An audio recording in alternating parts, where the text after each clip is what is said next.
Masya Allah ya. Jadi kalau Allah Subhanahu wa ta'ala sudah menerima amalan seseorang, kadang-kadang itu amalan itu sangat kecil ya, tapi hasilnya itu sangat besar. Ada orang hanya menyingkirkan ranting berduri dari tengah jalan, atau memotong ranting berduri dari satu pohon agar tidak mengganggu orang-orang Islam yang lewat di jalan itu. Amalan begitu mudah.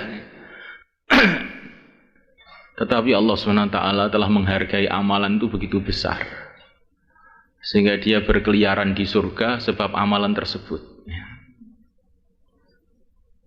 Begitu juga dalam riwayat-riwayat yang lain. Ada orang itu berbuat amalan yang dia tidak kira bahwa amalan itu akan berbahaya kepada dia.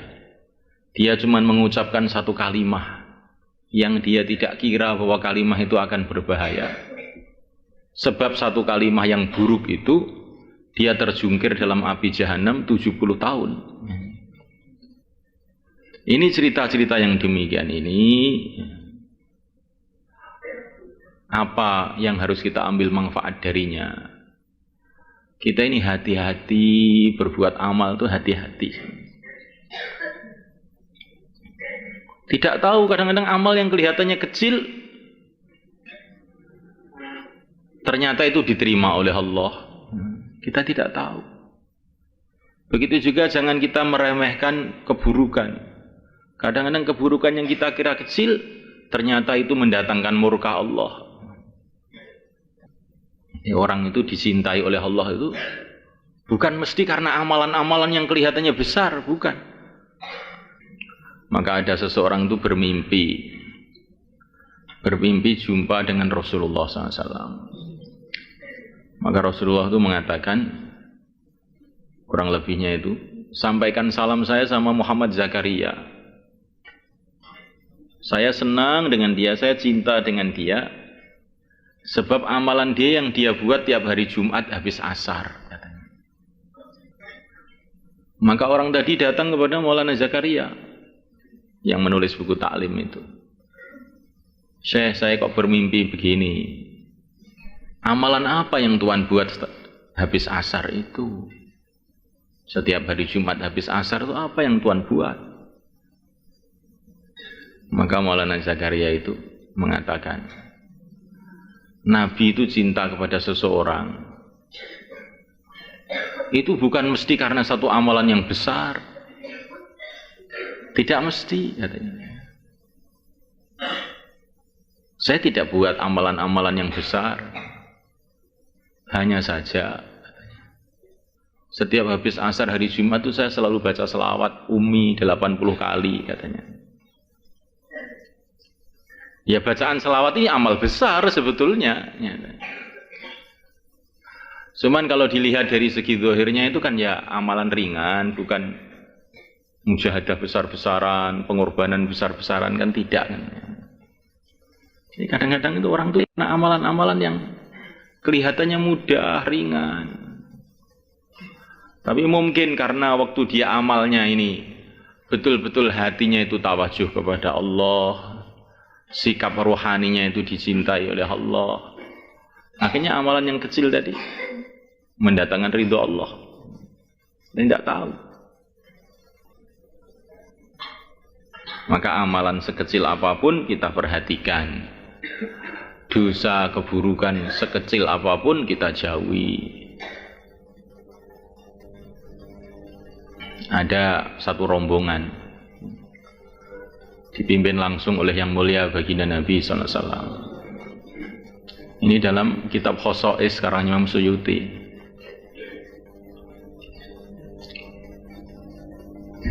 Kemudian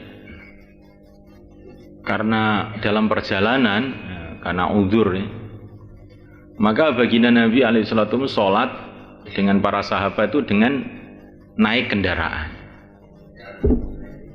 Di baginda Nabi itu sholatnya dengan naik kendaraan, naik unta. Para sahabat makmum dengan naik unta juga. nggak dijelaskan di situ uzurnya apa, mungkin karena tergesa-gesa dalam pertempuran atau apa. Itu tidak dijelaskan sebabnya apa demikian. Pokoknya yang penting Nabi itu sholat di atas unta bersama para sahabatnya. Kemudian ada satu orang dari rombongan itu yang merasa tidak puas. Sholat kok di atas unta, merasa tidak puas, maka dia turun sholat di tanah. Maka Nabi melihat orang tadi, Nabi merasa tidak senang. Kenapa dia jadi berbeda dengan temannya? Kata Nabi. Kenapa jadi berbeda dengan temannya? Ini Nabi merasa tidak suka dengan orang tadi. Semestinya itu orang yang imannya itu benar, ya beramal itu pokoknya ikut Nabi ya sudah. Bukan malah dia tidak puas. Belum kelihatannya ini kan lebih baik kalau sholat di bawah sempurna kan? Tapi karena ini dalam rombongan Nabi, senangnya Nabi sendiri sholat di atas unta, dia kok turun ke bawah, maka ini macam su'ul adab.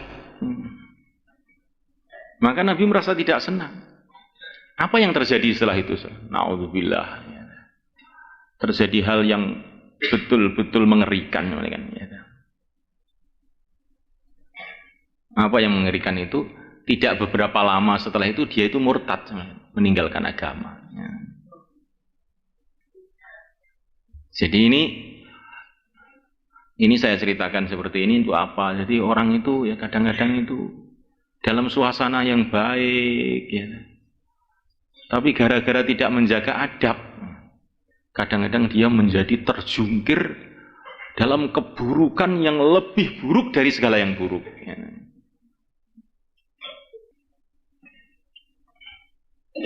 Begitu juga sebaliknya. Ya.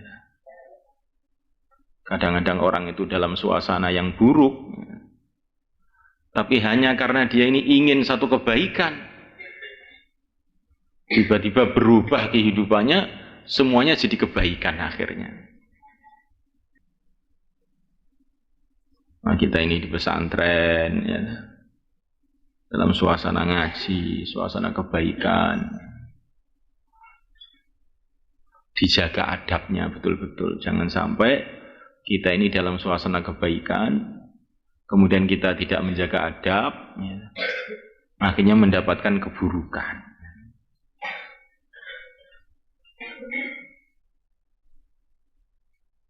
Nabi dakwah kepada Abu Jahal, Nabi dakwah kepada Abu Bakar, sama-sama kena dakwah toh.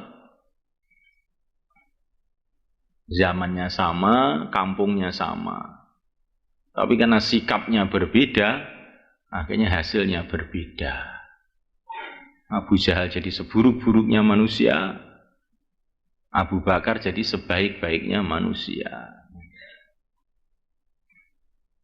Kampungnya sama, sukunya sama, mendapatkan dakwah dari yang sama, dari Nabi alaihissalam. Tapi sikapnya berbeda, akhirnya hasilnya berbeda. Nah, kamu itu di pesantren begitu juga. Pesantrennya sama, yang ngajar sama, kitabnya sama, tapi nanti hasilnya berbeda. Menurut kesungguhan kamu masing-masing. Kesungguhan kamu, takzim kamu, menjaga adab. Yang penting. Kalau kamu sudah membaca hadis-hadis Nabi begini ini, kamu harus merasa seolah-olah kita ini hadir dalam majelisnya Nabi. Kita agungkan, kita muliakan, kita sungguh-sungguh. Jadi hasilnya itu lain. Menurut kesungguhan kamu itu sendiri-sendiri. Orang-orang yang hebat-hebat, para sahabat, para wali-wali Allah, Kalau kamu lihat itu, apa keistimewaan mereka itu? Keistimewaan mereka itu apa? Bukan kepandaiannya. Bukan. Ini salah satu dari keistimewaan aja. Tapi yang paling menonjol dalam diri wali-wali Allah itu adabnya kepada Allah dan Rasulnya itu. Ta'zimnya kepada Allah dan Rasulnya itu. Cintanya kepada Allah dan Rasulnya itu. Tunduknya kepada Allah dan Rasulnya itu. Ini kelebihan wali-wali Allah itu di situ itu. Dan ini orang itu bisa mengagungkan Allah dan sebenar-benarnya takzim kepada Rasul dengan sebenarnya menunjukkan dia ini memang orang cerdas. Kalau orang tidak cerdas nggak akan bisa. Di sini yang mau kita cari. Pangkat kamu,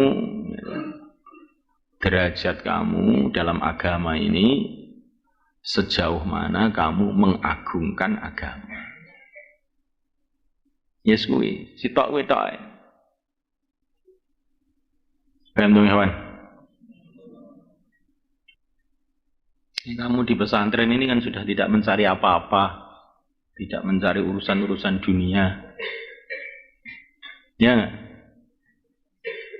Jangan sampai nanti kemudian dunia nggak dapat, akhirat nggak dapat. Gara-gara kita tidak sungguh-sungguh. Tapi kalau kamu ini sungguh-sungguh, sudah dalam fakta sejarah, kalau orang itu mengamalkan agama dengan sungguh-sungguh, nanti dunia dapat, akhirat dapat. Lihat para sahabat, para ulama-ulama, para aulia-aulia. Ketika mereka sungguh-sungguh dalam agama itu, di dunia mulia, di akhirat mulia. Ada wali Allah yang hina di dunia? Enggak ada. Takror.